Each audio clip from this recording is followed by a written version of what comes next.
বিশ্বনবী পাগলের মতো একবার হাউজে কাউসারে যাবেন, একবার সিরাতে যাবেন, একবার পুলসিরাতের দিকে, একবার হাউজে কাউসারের দিকে পাগলের মতো দৌড়াতে থাকবেন।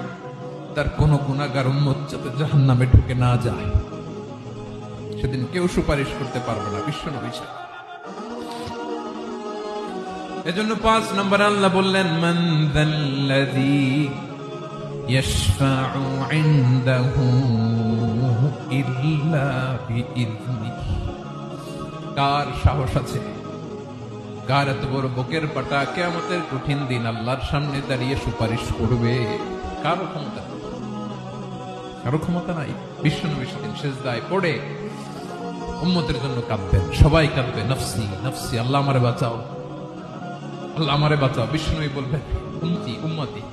বিশ্বনবী আমার জন্য কাঁদবেন, আপনার জন্য কাঁদবেন, আমাদের জন্য সেদিন কেঁদে কেঁদে জাহান্নামের দরজায় দাঁড়িয়ে আমাদেরকে টেনে টেনে জান্নাতে ঢুকাবেন।